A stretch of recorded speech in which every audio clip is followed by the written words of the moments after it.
What's up, everybody? Welcome to another episode of the Cigars and Everything Else podcast. Episode 43? 43. I don't see it on the screen here. 43? Oh, it ain't showing. Okay, but yeah, it's 43. I named it. It's 43. It's 43. Right, cool. Who we got, D? Because I don't have a clue. I can't think of nobody off the top of my head with the number 43. I actually got some pretty dope names for you. Man, kind of took me back to the car collecting era. Brad Daugherty, Cleveland Cavaliers. He was one of my cars. Man, I had a bunch of his cars back in the day. I know who you're talking about, but when you say dope names, I thought you about to name off like some running backs or something. I ain't know, man. I'm getting there. Okay. Hey, we can go. Hey, NASCAR. We never shout out NASCAR. Richard Petty, man, number 43. That's strong. His car was number 43. That's far stronger than Brad Daugherty. But go ahead. KP, man, Kendrick Perkins. It's still Richard Petty, but go ahead. But to top it off, in my opinion, where I'll get a nod to is Troy Polamalu. Yeah, because that's a tough one, man. You know what I'm saying? Because I don't want to be biased just because we don't rock with NASCAR. You know what I'm saying? Like, but Richard Petty's a strong name when it comes to NASCAR. That's what I'm saying. That's like legendary for they. It is legendary. You know what I'm saying? Like compared to Troy is dope, but he would beat out Kendrick and Brad. You know what I'm saying? But I don't want to be biased with it. You know what I'm saying? But we'll go with Richard Petty. We gonna shoot a nod to. Hey, there's some NASCAR fans who love cigars. You know what I'm saying? Based on the sport itself versus the sport, I want to go Troy. You know what I'm saying? But yeah, I don't think he means what Richard Petty means. You know what I'm saying? In all fairness. So, do you agree with that or not? I do agree with that. I mean, Troy is legendary when it comes down to it. When you talk about the Steelers, you're talking about, you know what I'm saying, showing up and the impact that he had in the games and the way he played. Yeah, man played in a legendary game, so can't take that away from him. Yeah, and Kendrick, he's becoming an icon right now. Man, you know what I'm saying? Even outside of sports, I didn't like his game. I hated him on the court. I was never a Celtics fan for one, and then even when he played with OKC, still never really like. But like outside of the sport, my man got a voice. Like he killing the commentating game, not the commentating, but the takes. Yeah. He's getting hot in that world. You know what I'm saying? But once again, we talking Hall of Famers. You know what I'm saying? Versus what? Nah, man. He ain't messing with either. I don't know Richard, if he really Troy. Yeah, I don't know if he really messing with Brad Daugherty talent wise. You know what I'm saying? On the talent wise, yeah, true. No, that's facts. That's facts. But, you know, so be it. You know what I'm saying? I'm a roll with Richard Petty, man. You know what I'm saying? Which is, I don't know. Somebody ain't gonna like it. A lot of people probably won't, but it is what it is, man. They're like, how you, especially the diehard Steelers fans, they gonna hate us now. Yeah. And it's playoff time. It's football season playoff time. But where are the Steelers in the playoffs? But they really gonna hate us now, man. Yeah, man. You add, but hey, it's the Richard Petty episode. I'm trying to keep it in reality. Yeah, but in reality, Richard Petty's like they Jordan. You know what I'm saying? It's hard for me to be like, nah. You know what I'm saying? I don't. But not the NASCAR. I mean, we haven't had a NASCAR. We got some NASCAR fans who love cigars, so. It's the Richard Petty episode. We behind the wheel. Yeah, and we ain't said nothing nice about NASCAR. I mean, I think back when we talked about is it really a sport? I think I know personally I said it wasn't. But, yeah, so I mean, like, but we talked about how much skill it does take. Right, it does take skill, but like when we talk about athletic, nah. I mean, you can do your sport with a broken hammy. You know what I'm saying? Like, don't even need a hamstring to do it. Like, you know what I'm saying? Like, hamstring. Hold up. So that's the level. If you can do the job, do the sport without a hamstring, it ain't a sport. It's not a sport. If your hamstrings are not required.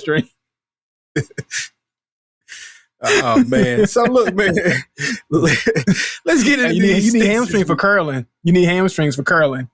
Yeah, you need your hamstring to curl. Even curling is more of a sport. Like, all right, man. We being messed up out here, man. Let's get to the sticks. Let's get to the sticks. What you got? We gave y'all Richard Petty, man. Don't be mad. Like, still the Richard Petty episode. So this we're gonna give him Richard Petty to tear down the sport. Yeah, pretty much, man. Because, man, I gave you the episode over football. That's why I say sport for sport. My gut says not to give it to you. You know what I'm saying? But in fairness, I think, athlete to athlete, if we're going to call it athlete to athlete, you know what I'm saying? Participant to athlete is, I think he means more. But I got the Oliva Master Blend. Is that what it's called? Master Blend 3. Oliva Master Blend 3. Let's go for it again. Yeah, Mike. Let's see that band. Let's see that band. Okay. Almost. I can't do it. We got a decent look. We got a decent look. Yeah. So I haven't seen that one before. This right here. Yeah, man. Well, guess what? I'm gonna read up for something for you here. I got some information on the stick, and let's go through my Let's go with all my specs here. It says wrapper is Connecticut broadleaf, sun-grown, and origin Nicaraguan. Now, it gives a little bit of back information, and this is why you hadn't heard of this cigar before. It says every year the Oliva family cultivates a limited amount of fine tobaccos to create a rare one-time super premium cigar. All right, now this blend of cigar, the blend of this cigar is based solely on the leaves harvested, which often result in an entirely new cigar from year to year. Normally, these cigars have been privately reserved for family use only. The scarcity of the leaf required for this line, the Oliva Master Blends, has prevented the cigar from being released to the public. But thanks to improved growing methods and quality control, yield now allows us to enjoy the fruit of the Oliva family's labor with a limited number of cigars produced each year. Now, good news that Oliva family has announced the third release of the Master Blend series, a limited edition cigar featuring the finest tobaccos cultivated within the recent harvest, available in 4 choice sizes and designed to a distinguished palate. That's a little concerning. All right, that's all I'm gonna read on that. But anyway, it's normally private to the family, and this is like a it says inventory is extremely limited at the bottom of the paragraph. That's the very last sentence. And guess who got their hands on it? Your boy picked it up. You know what I'm saying? I didn't know all that until I went to go get the specs for the cigar today. I just thought when I went to get the Oliva last week, I said, oh, I never seen this. Is this an Oliva or is this in the wrong section? It's Oliva. Right. Let me get that. Not knowing that I was privileged. Picking up a rare gem. There you go. Shout out to me for that. And I got a little bit of bamboo and some gingy ale that I'm gonna be putting with that. I almost went with bamboo today. Man. Okay. But what I have over here, I have a Flathead, CAO Flathead. And this was usually I do a game time decision, but I kind of had it in my mind, and this is what I wanted to smoke today. So it was an easy pick for me. One of those cigars that we always talk about that, hey, we sleep on them a lot.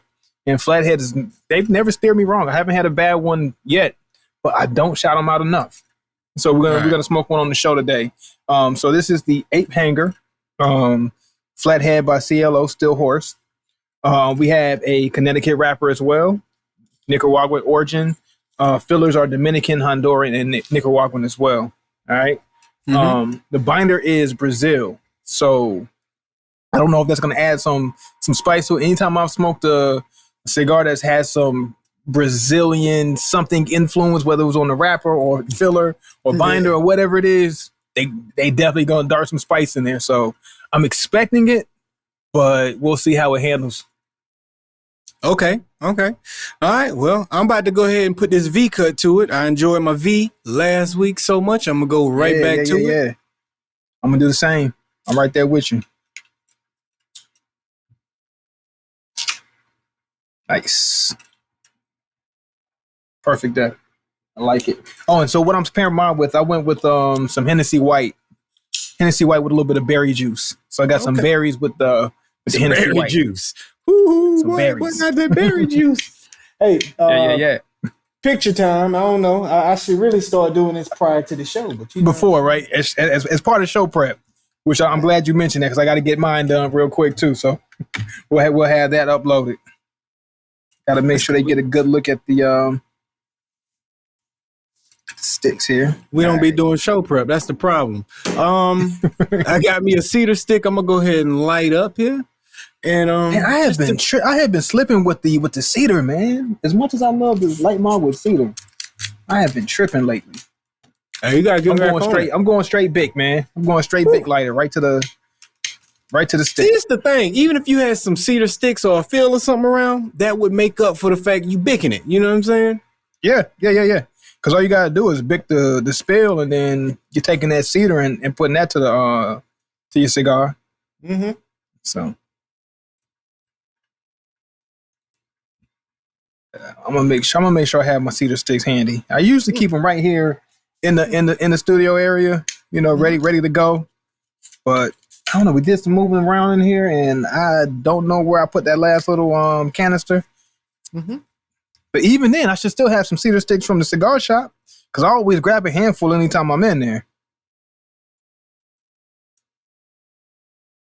Mm-hmm.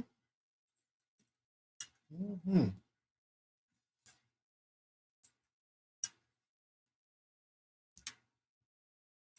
Now, I don't know how you're feeling off your first light of yours, but man, so far, this is probably one of the best first lights I've had in a while. Mm-hmm. Yeah. Likewise. Ditto. I don't know if you hear me over here humming, but yeah. that hit. Like that hit nice. First light is, yeah. I was expecting some pepper off gate, but I got a lot of good flavors off the top. I got some light cocoa, some earthy, some nuttiness. Like it's just like it's some good flavor right off the rip. Mm-hmm. And I don't think it has anything to do with the wrapper, more so than it's maybe like the fillers that's coming together as I'm getting that first pull. But I like it, man. Yeah, okay. Yeah. I ain't really put together what I got, but I definitely pick up on some earthiness and a little bit of a toastiness, a little bit of a brown sugar type taste. This is what I pick up on early on, right off the bat. And then I think that cedar stick had a strong smell coming off of it, which was helped out. Yeah. Helped out. Yeah. You know, that extra sensory, you know what I'm saying, was pleasing also. And I think the combination of everything just hit the perfection for me. Mm-hmm. Okay, that pepper's hit now. There we go. There go that pepper I was looking for. I knew it was in there. 2 or 3 puffs later, here we go. Now that pepper's coming in. Yeah, Let it burn down a little bit. We're gonna handle the pepper. I think I'm picking up a little oily, a little pepper also on mine. Okay. Right about now. So while we getting these cigars going, so we were having a little tech talk just prior to getting the show started.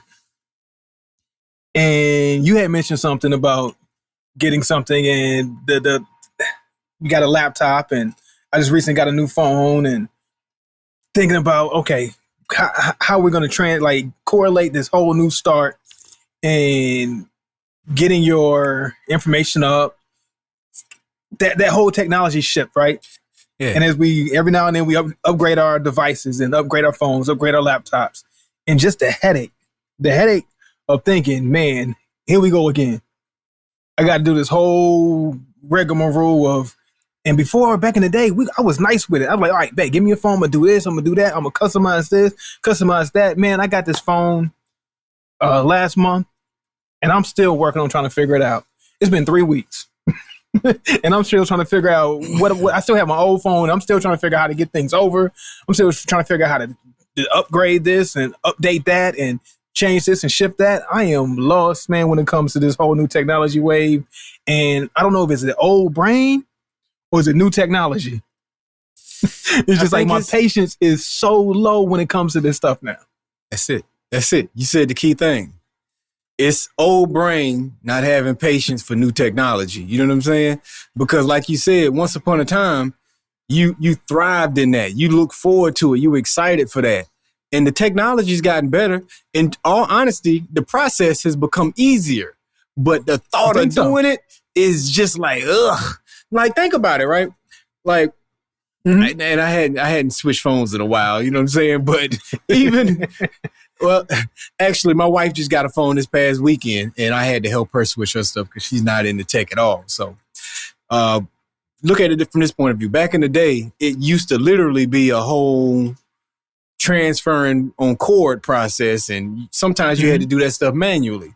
Now you can just save it to it, like with Galaxy and Samsung products, save it to an app, download that app on the new phone. A lot of times it comes with that app. Boom, everything just gets dropped off on the phone. It is an easier process. You know what I'm saying? Now, some of the customization and all the little details you have to, of course, get adapted to the changes in technology on the phone. And maybe your process to customizing is different. But the actual process of getting the info from one place to the next is easier. My wife, it's easier. She had an iPhone. You know what I'm saying? It's the same process. You have all your information saved to the account that you're logged in on. You log in on your new phone and sit them side by side, and they do their thing. You know what I'm saying? So it is easier, but there's more dread to it when you don't have a passion for technology like you used to. I dreaded the whole process. I was happy to get a new phone. Like, bet, it's about time. I needed this upgrade. My phone's crashing. It's cracked up. I done dropped it running so many times. Like, I'm ready to move on. But then once I got it and I sat down, I did the whole thing and had my phone side by side. It picked up like, oh, okay. All I got to do is hit this button, send, transfer, receive. Okay.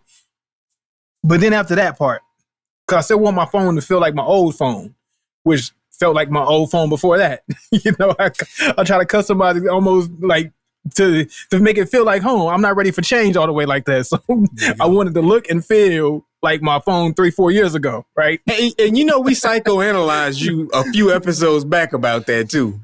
Yeah. That comes from that military lifestyle, man. You need stability. Always man. changing. Like, I need some stability somewhere. Something has to look familiar somewhere. And it's got to be in my phone. When I look at my phone, I have to feel like I'm in a familiar place. And I'm dead set on it. And I literally sat up there some nights until my eyes are burning. You texted me and I'm not responding because I'm trying to figure out this phone right now. You know what I'm saying? I need to get this phone to look like this other phone. I'm looking at them side by side. This don't look right. How to get this like this? And remember back in the day, back in the BlackBerry era, remember I used to customize my BlackBerry. I used to take them apart and get the new casing for this and, you know, had the whole SD thing card for this and blah blah. Yeah, all of the stuff. Yeah, I'm taking the whole phone apart and making it what I wanted to make it. I was into all of that stuff back in the day, and now like I'm just trying to change the screen and move stuff around and these widgets and things like that. And my mind is like just my head is throbbing. I'm like, yo, I don't even want to look at my phone. Like if you call and text me, I ain't gonna get it because I don't even want to look at this phone right now. Like I'm pissed off. All right, I'm pissed off. Not touching this thing. And it's just like, man, like, so technology is getting easier, but then as we grow, like our patience is getting shorter, but like, shouldn't it match somewhere in the middle? Like as my patience is getting shorter, like if we still had to do it the old way, I wouldn't get anything done. But I guess this is the fact that things are easy. I'm able to do a little bit of something, but like that leverage ain't happening as much as I need it. Like it needs to happen a little faster. Well, maybe in your instance, right? It's because, like you said, you're trying to get it to match your last phone, and your last phone matched your last phone. But if we go back any further than that, we're in the BlackBerry era, and maybe there's no way to match that. Maybe we've moved totally so far away from that, they're not going to give you an option to go back there. You know what I'm saying? So, like, which I am definitely afraid of. Yeah, maybe that's more so your issue, more than it being like that they're not meeting you in the middle with that. You know what I'm saying? Maybe you're reaching for something that time has moved on beyond. Yeah, you reach too far Even back. My keyboard is still a BlackBerry keyboard. Mm-hmm. I downloaded an app, an APK to change the keyboard into the BlackBerry keyboard. Like when BlackBerry went all touchscreen and they came up with a BlackBerry keyboard, I loved it. And I can't see myself using anything ever after that. You know what I'm saying? I try these new keyboards and new Samsungs. Like, nah, I need to find a way to make this keyboard like my BlackBerry keyboard. And to this day, I'm stuck on a BlackBerry keyboard. I was able to find it. I'm like, bet I found it. Uploaded, got my keyboard changed. But it took me like a week just to be able to do that. Yeah, see, you chasing ghosts. It ain't gonna. It's gonna be hard, man. You know what I'm saying? Like your process is gonna be much harder because you chasing something that they trying to get rid of. You know what I'm saying? Like it ain't too far removed. Yeah. You're gonna have to start inching forward a little bit, man. Maybe instead of chasing 2008 technology, start chasing 2012 technology. It'll still be around and easier. Maybe a bit better, right? Yeah. And even we look at that like that's not far long ago, but it's 2023. It's 15 years. A decade and a half. Back. Yeah. It's scary. I guess it's to me like since we've been adults for so long now, like 2008 don't seem like it was that. Like you said, it don't seem like it was that long ago. Yeah, you know what I mean. So, but if you go back and say like, hey, when it was 2000, say in the year 2000, and you're reaching back to 1985 technology. How ridiculous does that sound? Yeah, it sounds ridiculous. And when you think about it in terms of that, there you go. You know, like we got into the sampling conversation a while back about how they sampling songs and it don't seem like they old enough to be sampling. But 90s sample from the 80s, so why can't they sample from the 2000s now? Like, you know what I'm saying? Like, from 2010. Why not? That's 13 years ago. That's perfectly within the realm of what we grew up on. Like, but we look at that stuff when we kids like it's old. When you adults, it don't seem that long ago. And for us, we have now officially crossed the threshold of being adults longer than being kids in our lifetime. Like, sure, yeah, that's truth. That's truth. So, and when you talk about the sampling conversation, now it makes me wonder what our parents was going through. They must have been like blowing their mind, like, yo, how can you use that song? Do you know what that song meant to me back then? Like that was just 15 years ago. I remember hearing my parents complain about it. So I know they lost it. Yeah, I remember certain times I'd be listening to songs. They like, you know what that song is? That song is blah, blah, blah. And I'm like, oh, okay. They like, yeah, this song you listening to don't sound nowhere good as that song. Why they mess that song up like that? Man, this song hot. What you mean they messed it up? This song hot to me. What you talking about? Yeah, but I don't need the original. But now we have become our parents in that sense, where you start looking and you're not keeping up with the times completely.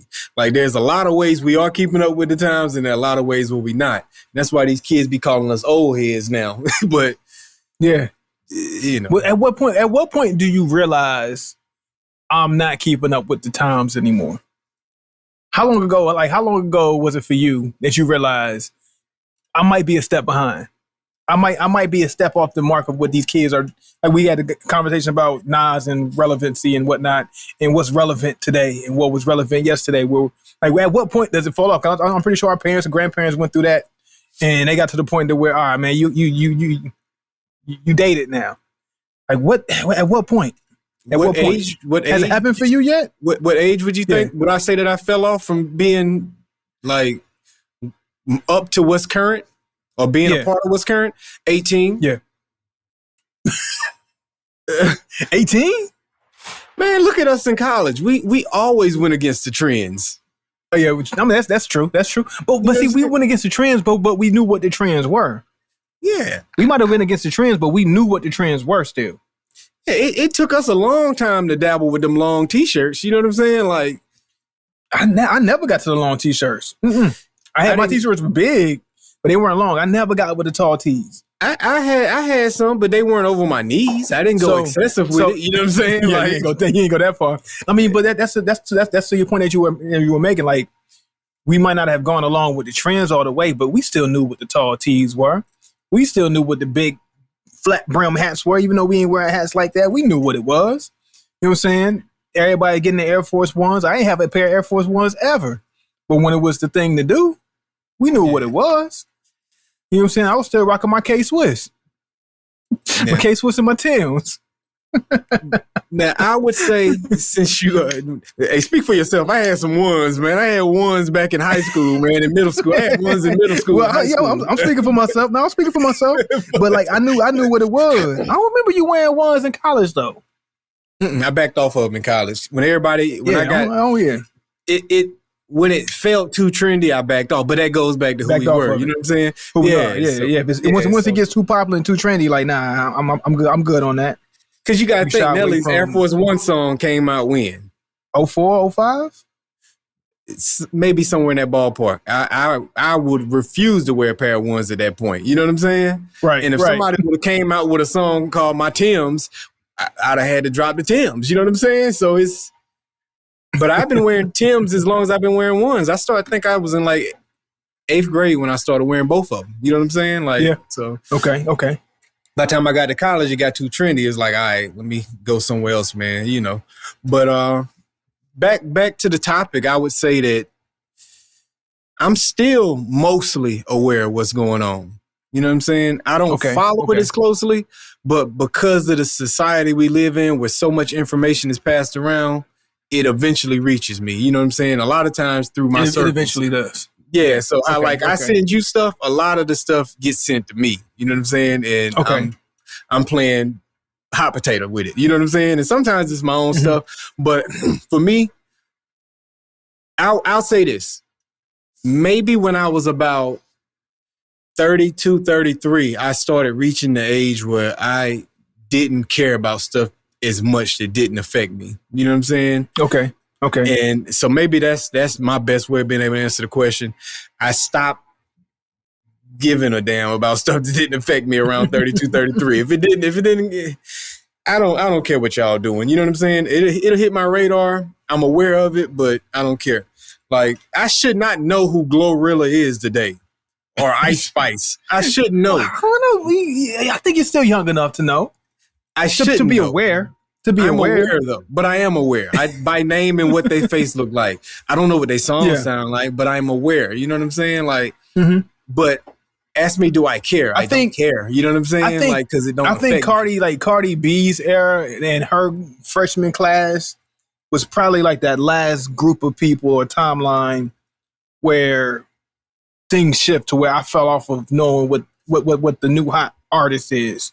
And I learned maybe about a year and a half ago, almost 2 years, when my son started following basketball a whole lot more. And he's naming off these players and what you thinking about the Raptors and they got so-and-so and so-and-so. I'm like, who? I don't know who that is. Oh, yeah. And Philly, they got this guy and that guy. I'm like, who? I don't know who that is. And like, that's been happening more. You don't care if it don't bother you no more. It just don't affect my life. I don't so care. That happened about maybe 2 years ago. For me, it's like as far as like falling off of what in the world is going on around me in the popular sense, you know, as far as who's the hot athlete here and there and who's the hot rapper and a lot of these new singers and whatnot. It's like I'm lost. I'm lost. So about 2 years ago, I think I started falling a step behind. And give me about 5 years, I ain't gonna know nothing. So I would say relative to even tech. I say relative to my demographic, on average, my age range demographic, I probably have not fell off. You know what I'm saying? I'm probably at the average or high end of being aware, but I'm not as aware as somebody who's in it. Put it that way. You know what I'm saying? Like, do you think location I'm matters not as too? aware as him. It does, but location doesn't affect me. You know what I'm saying? Even though I'm in a location to be aware. In all honesty, I don't listen to the rap radio station no more. Like, you know what I'm saying? And not what is the word? I don't listen to it on satellite and I don't listen to it, what's the word when it's in your area? You know what I'm saying? Locally, whatever the word. Local radio stations. Yeah. But yeah. But because I remember when I lived in El Paso, man, like being in a whole different market. And you remember when I came to North Carolina or I flew to Atlanta. And I'm turning on the radio like, what in the world is this? Like, who's that? I ain't heard them. They ain't made it to El Paso yet. You know what I'm saying? But like, nah, they've been out for a minute. I wouldn't know. You know what I'm saying? Because they're not fed to that area as much as they are in your particular region. You know what I mean? So region that does play a point. And it matters less today though, because we all have access to the same information. You know what I'm saying? Like even most people, but, I mean, like, you might listen to your local radio station, but I'm pretty sure most people streaming from Spotify and Tidal and Apple Music and YouTube more than they streaming from or either Sirius. You know what I'm saying? And back then, like we weren't terrestrial radio. Spotify was around. Okay, yeah, right. I wouldn't have known that one. but back then, like Spotify, it was a thing. But it wasn't the most popular way of streaming music. Like streaming music was just really getting going. Right. And it took for me to get satellite radio back when I was in El Paso to start catching up on certain things that was going on. You know what I mean? Yeah. So, I mean, you think about it. Even in 2012, we were still saving songs to our SD card in 2012. You know what I'm saying? Like, So we weren't just going to listen to it off YouTube. Like. Back to the tech talk. You got on me a little bit ago about that. Like, yeah, I still save songs to my phone. You know what I mean? I'm still saving songs to my phone instead of streaming. Like how I consume music is still like a dinosaur way of consuming music. Yeah, you know, like I got a hard drive in my car, and I'm like, nah, I'm saving these songs to my computer, and I'm sending them over to my car. You know what I'm saying? So that's my way of consuming music. I'm still not with the streaming thing all the way just yet. Yeah. So that furthermore lets me know how much of a step I am behind.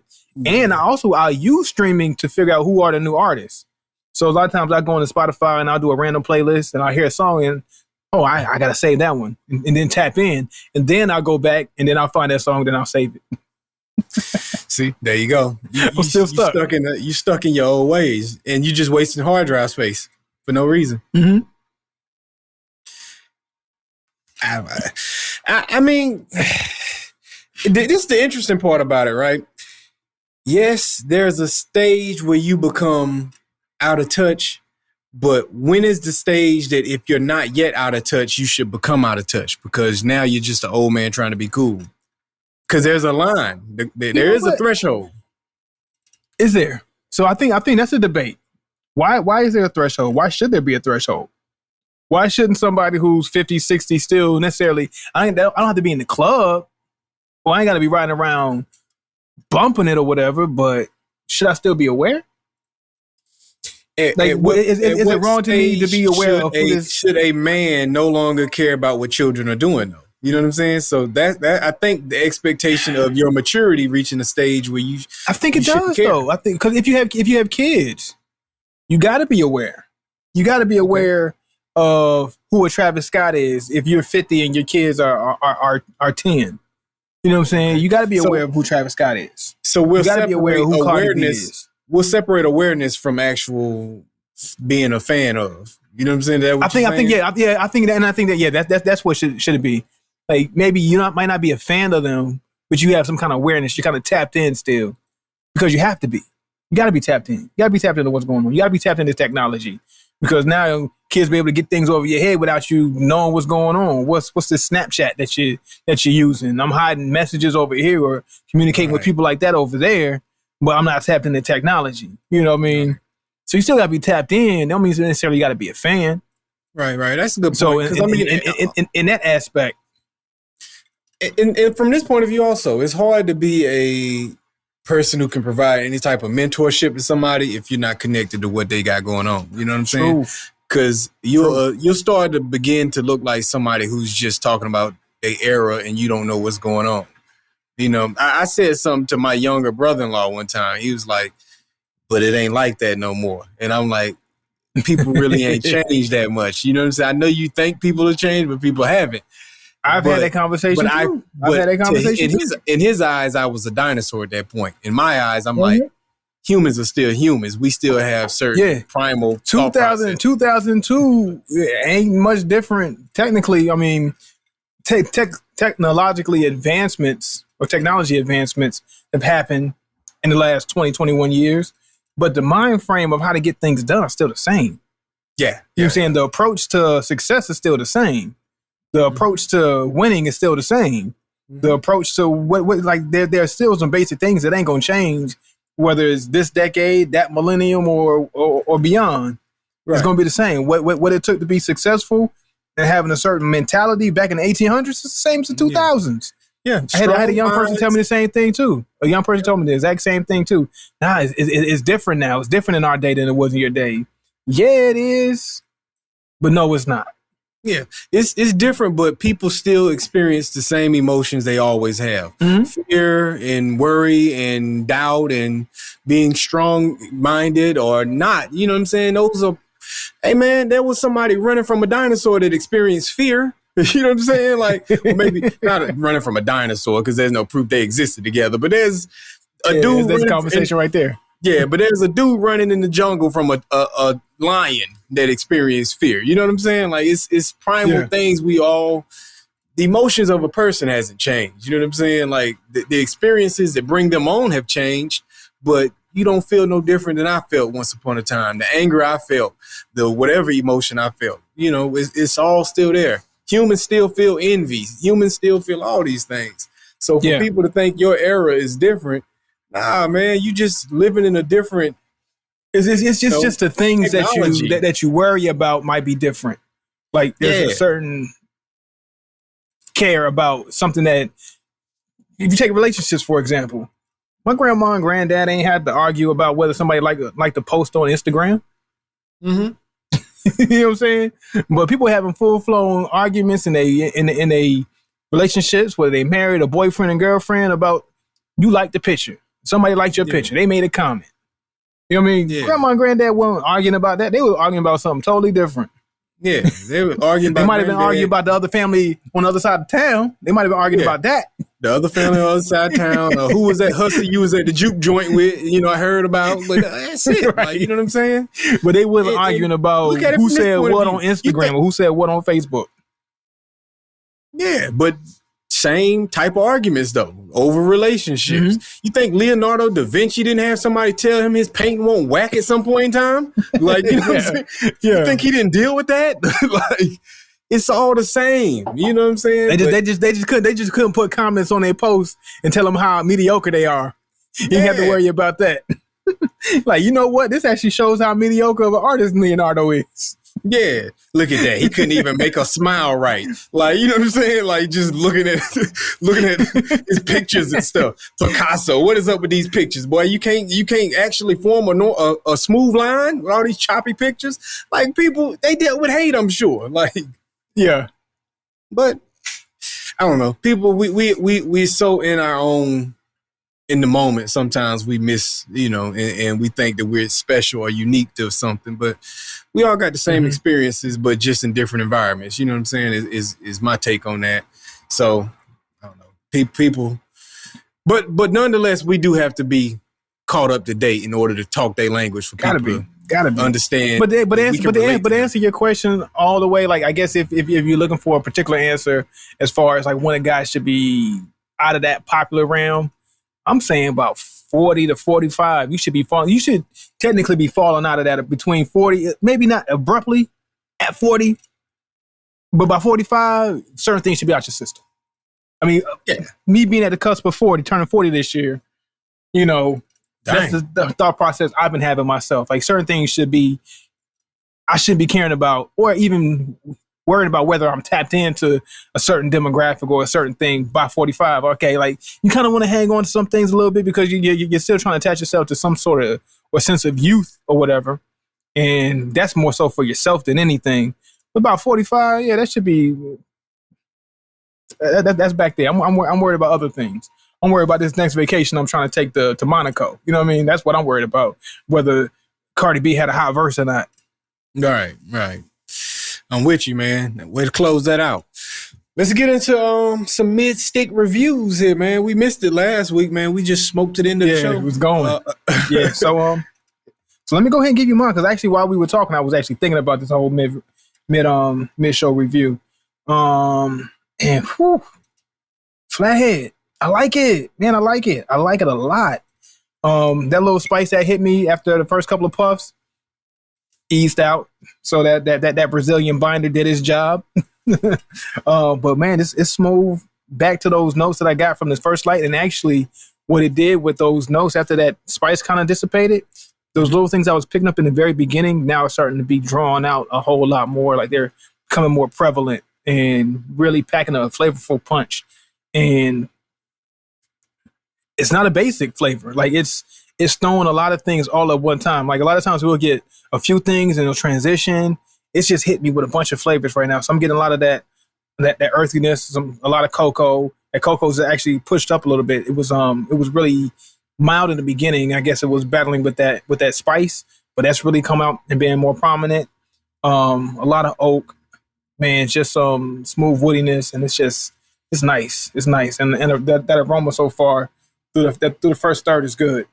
So right. I'm not expecting it to change much, but what I'm hoping that it's going to do is just continue to intensify the flavors. That's what I'm looking for as I go into the second third.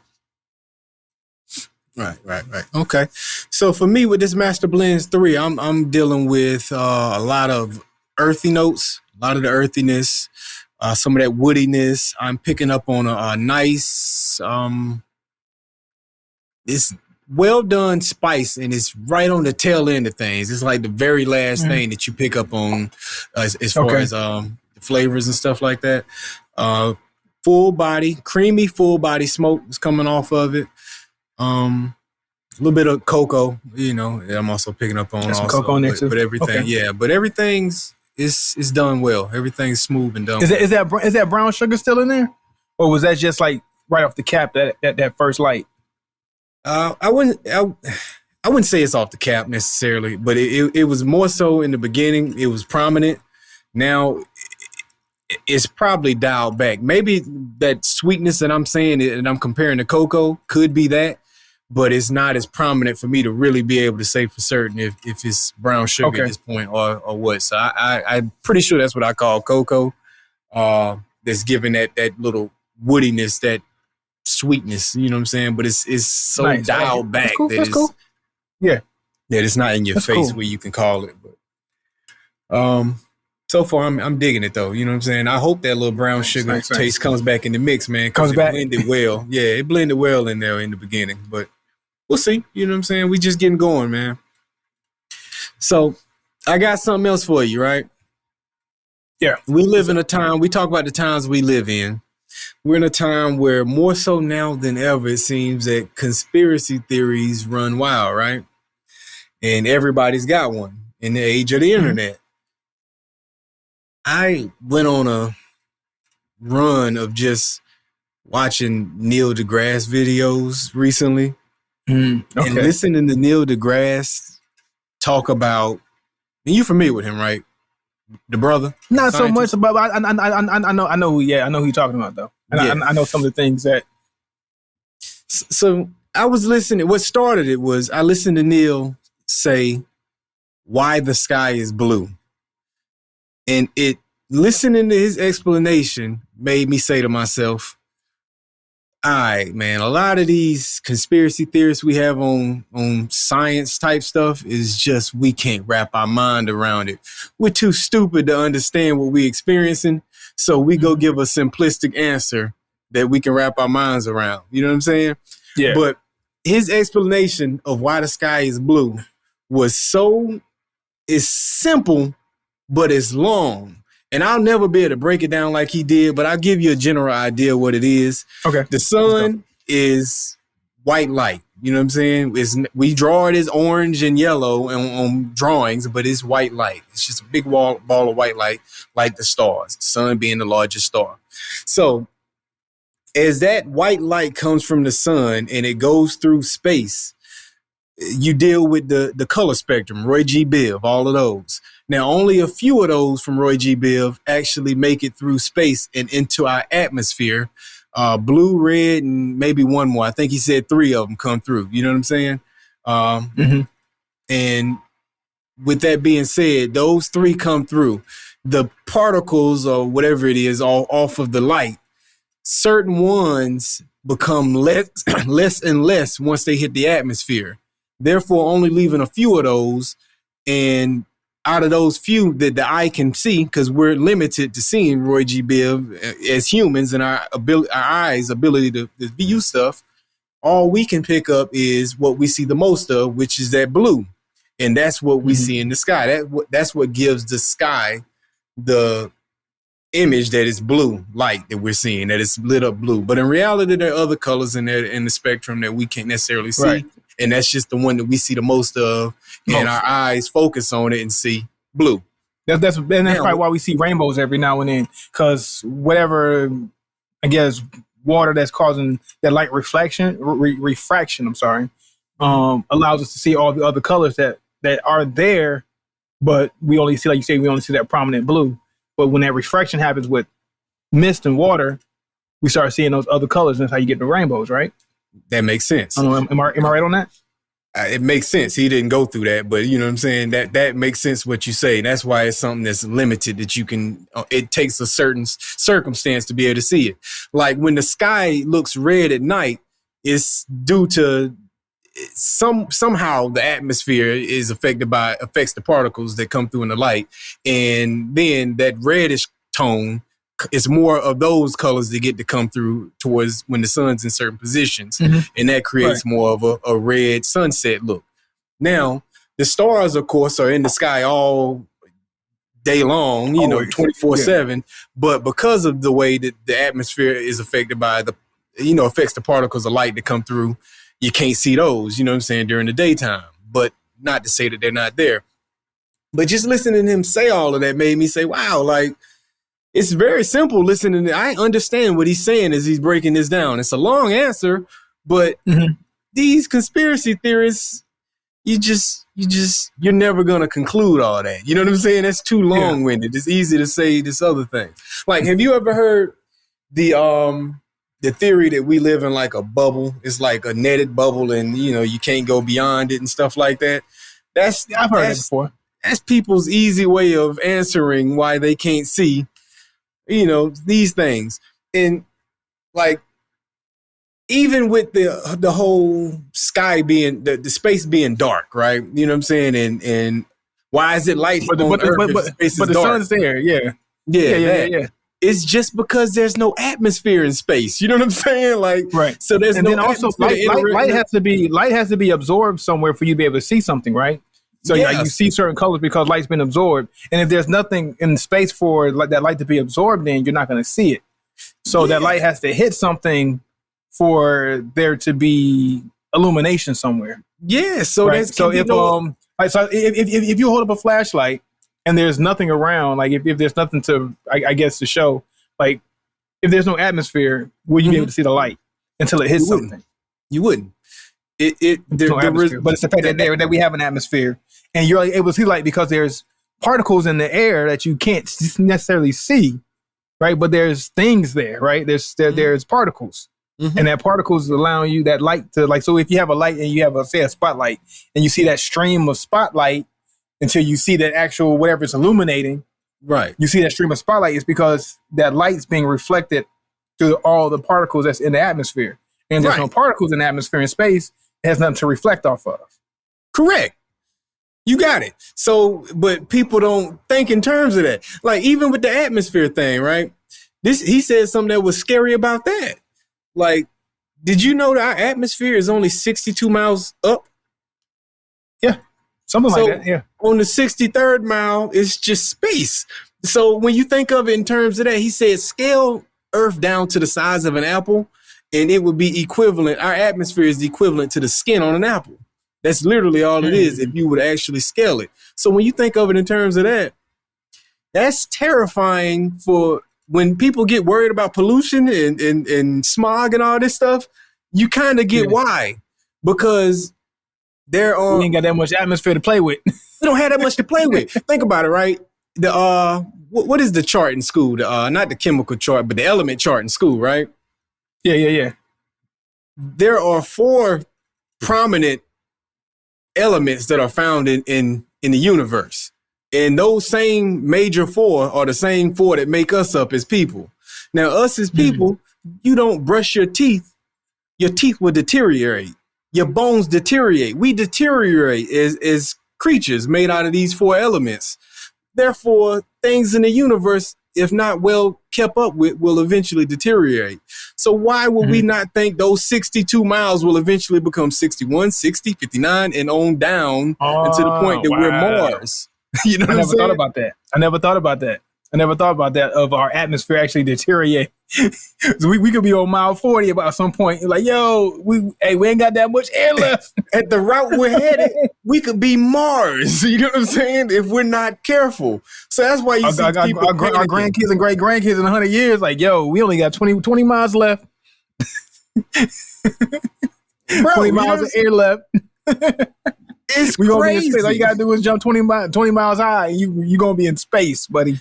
You in space, bro. Like, and you're not gonna make it to 20 miles, because think about it. Like, if you on an airplane, you can't open the window, and they not in space. They however far up they are, but that's too far to even open a window, or all of this will just go away. Yeah, so the air pressure, that pressure. You're not going to be able to go 20 miles up. The air pressure is now, you're going to have planes just flying by the trees because the air pressure ain't going to, you know what I'm saying? Honestly, just think about being in high elevation areas. I don't know all the areas that you've been to. Like if you've been to you've been to Vegas before. And Vegas is a pretty high elevation area.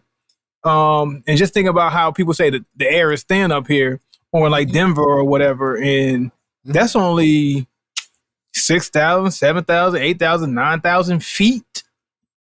Man, when I was in El Paso, like we was 3,000, 4,000 elevation, and that was already hard enough for me.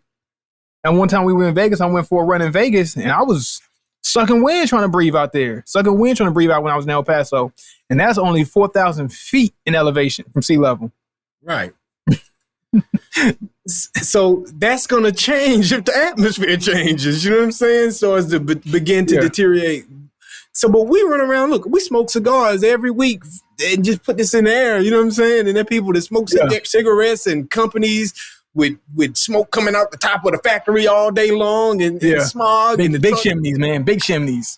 Yeah, like we live in an abundant world where we just like take it for granted because there's so much out here. But that's why the people that are running around to the mountaintop and yelling, hey, take care of Mother Earth and blah, blah, blah. That's why.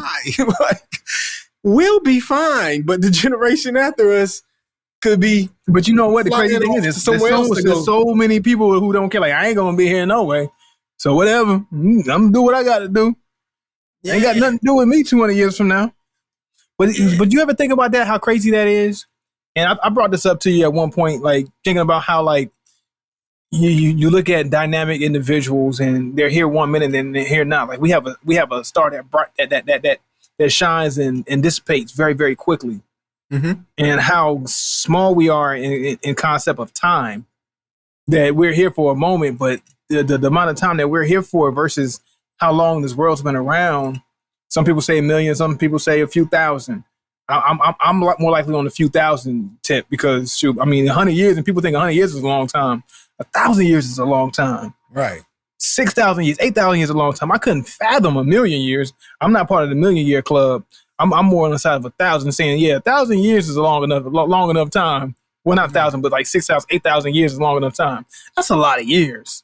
It's a lot of years, bro. That's a lot of years when you think about it in actual real time. And even then, if I live to be 80, that 80 out of 8,000, that's such a small percentage of time for an individual's life and energy to exist. Right. Yeah, that's always been a crazy concept to me.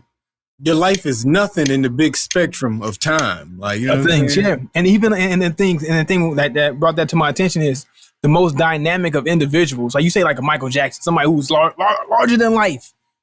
Here for a moment, life fizzles out. And now, only thing you have is your memories. And say if we didn't have video and recordings, somebody who was dynamic as, let's say, a Michael Jackson, that would have never got, like, if that would have never got recorded, you never knew he existed. Yeah. What is that? What is that to life? You know what I'm saying? Yeah. But that also lets you know how impressive the impact of some figures in history were for them to be remembered 400 years later. 2,000 years later. I mentioned Leonardo da Vinci. I shouldn't know that name. You know what I'm saying? Like, but that lets you know honestly how impactful he was to his time. Or for that name to carry on and keep carrying on for centuries, man. That's wow. The most impactful name known to man lived 2,000 years ago. The fact that we talk about, Jesus, and Jesus, that's people who don't even necessarily believe in Christianity acknowledge his existence. They still acknowledge it and they know the name. Yeah, they know the name. So 2,000 years later, acknowledge the existence. Yeah, let's say everybody's wrong about religion. The man still had an impact, even if we're all wrong. And you know what I'm saying? Like, think about his impact 2,000 years later. You know what I'm saying? Like, that we're still reverencing him as the GOAT. You know what I'm saying? Like, it's the GOAT. That's crazy. Jesus, the greatest of all time. The GOAT. That's crazy, bro. Like, but now that is wild. I mean, think about how much time that is. 2,000 years is a long time, man. Come on now. And for your name to still reign that long, let alone just 50 years, man. There's plenty of people. How many people lived 50 years ago that you don't know their name? Just 50 years ago. Go back 50 years and when somebody died 50 years ago, and everybody from that point, 5 years up and 5 years before, so many people that you would never even know about. Most people. And get this now. You know what I'm saying? A lot of historians say Christianity didn't begin until 100 years after Jesus' death anyway. In a time where there was no documentation because it wasn't called Christianity. Yeah. So with that being said, how you said 50 years later, 100 years later, they were still talking about him and was like, hey, he the one. Like, you know what I'm saying? That boy was bad. That boy was bad. Hey, he coming back. You know what I'm saying? Hey, and then they started praying to him and stuff. You know what I'm saying? Like, so think about it in that sense. Like 50 years later, in a time where they couldn't keep up, where information isn't what it is today, they still pass this story along. You know what I'm saying? Like, that's incredible. Like, because it seemed like, if anything, in them times, they forget about you even quicker. You know what I'm saying? And you would think, that's crazy. You would think so, right? You would think so. And man, like that what was the life expectancy back then? You know what I'm saying? Like, 30, I know there's a lot. That's what I'm saying. So who was passing the story along? You know what I'm saying? Like, them stories had to get passed quick because them generations was flying through. It was flying through generations. 3 generations his story passed through. You know what I'm saying? Before it actually became anything. You know what I'm saying? He was on the 4th generation before it became what it became. Like, yeah. But man, like in a sense, like that's discouraging and encouraging all at the same time. And I had to deal with that myself. It's like, man, we only here for a short time. And then I get into a mind frame of what's the point? Like, why am I even trying so hard if I'm gonna be here and then I'm not gonna be here, and then the world gonna keep going on, and I'm just this little speck of energy in this time and space, and I'm gone. What's the point of you trying? Why don't we just live and enjoy my life and just be free and not be stressed out about work and stressed out about this and stressed out about bills? Let me just go be free. You know what I'm saying? Yeah. But then also at the same time, it encourages you to be like, you know what, I got to make a mark. I got to do something to make a mark. And it's kind of finding that balance in between, man, I got to make a mark. But then, like, why am I going to be stressed out about this and stressed out about that and be worried about this, worried about that? It's finding that balance for me.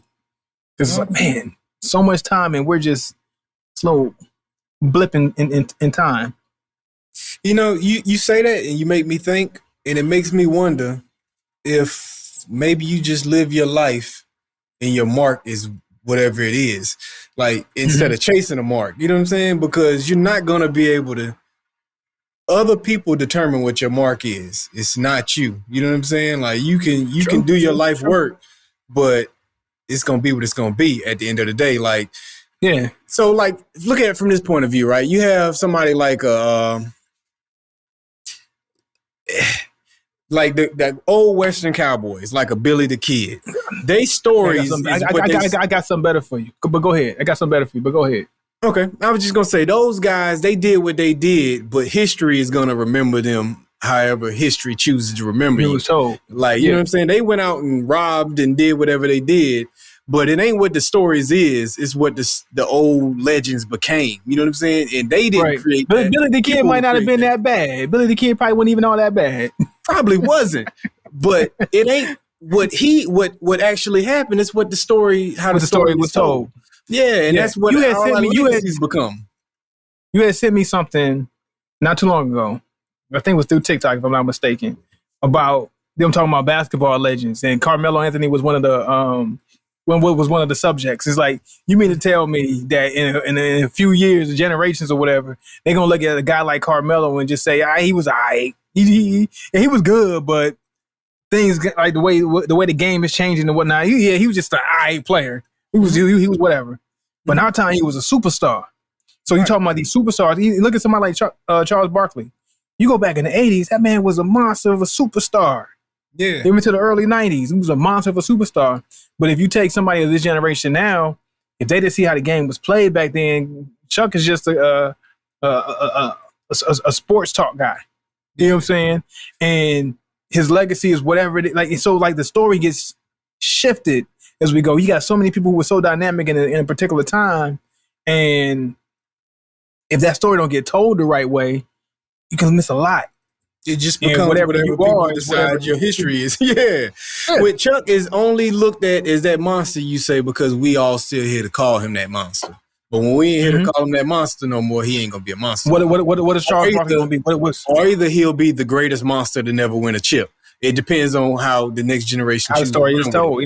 Yeah. But he's gonna be one or the other. Either he ain't gonna be nothing, or either he gonna be like the greatest to never get there. You know what I'm saying? Which is probably what they're gonna put on Iverson more than likely, and Chuck ain't gonna get it. And honestly, that's how they tell him the story now when they make it the Jordan and LeBron comparisons, and they go back and this is competition back then. Like Craig Elo wasn't a problem, like Dan Marley wasn't a threat on the court. Yeah, like you ain't had to guard him, you ain't had to guard that man, or that man wasn't gonna guard you, right? And put the clamps on you.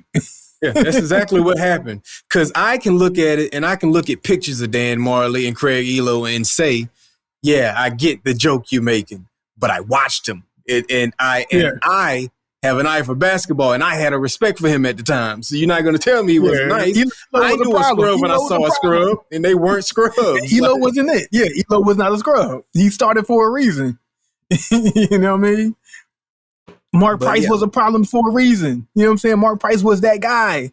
But you just look at you let time pass, 20 years go by now, and however somebody decides to tell the story just to make their point about LeBron and Jordan, and then we run with that, and we sit back like Mark Price and Craig Elo and Brad Daugherty, they weren't nothing. Yeah. Now, them boys was a problem. It was a problem. Yeah. I like how you slipped Brad Daugherty in. But yeah, it was a problem. You saw that, right? But, you still pitching Brad on me, man. You know I'm done with Brad. But he was. Hey, they gonna run his tape. You went to Elo and Price. I should have knew when you went to Elo and then you slipped Price in there, and then it was a matter of time. And then you knew Brad was coming right behind. I should have knew better, man.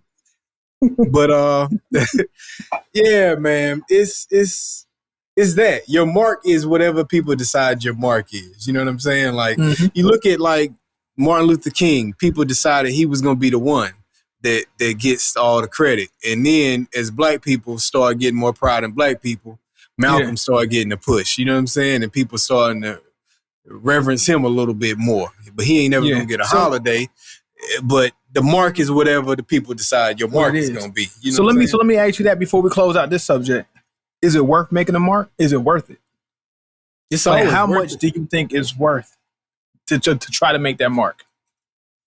I don't think you can try.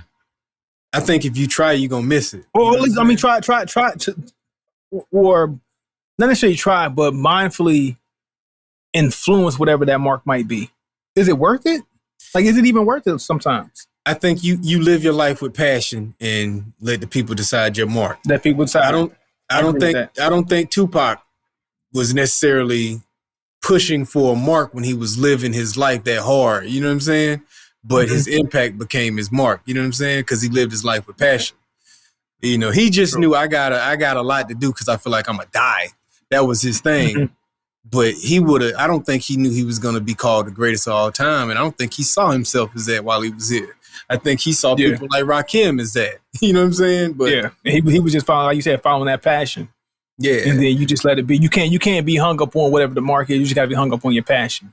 Yeah, because a lot of times, think of it this way, right? And I'll leave it here on my end, but there's a lot of times where, and I'm sure you done this, I've helped a person and it didn't mean that much to me. And they'll tell me years later, you did this for me. And I'd be like, oh, cool. Yeah. And I'm like, I want to ask them tell me the story because I don't remember, but I don't want to disrespect this moment that meant something to them that I don't even remember today. You know what I'm saying? Yeah.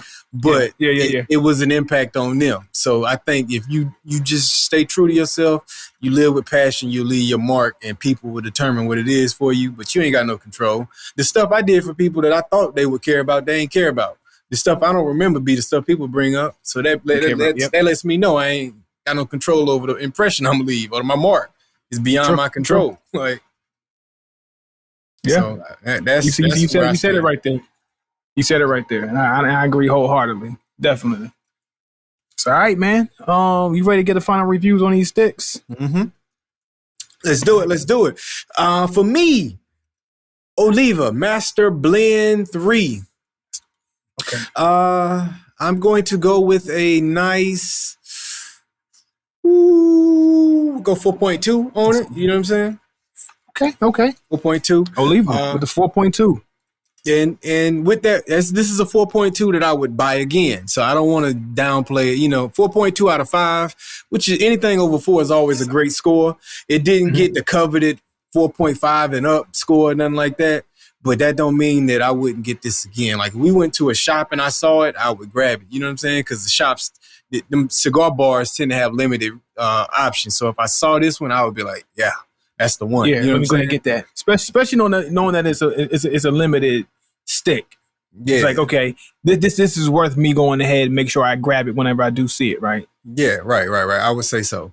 I understand why the family sit back and smoke this in a group and enjoy it. You know what I'm saying? Even though I'm not saying this, even though it didn't get to 4.5, I get it. You know what I'm saying?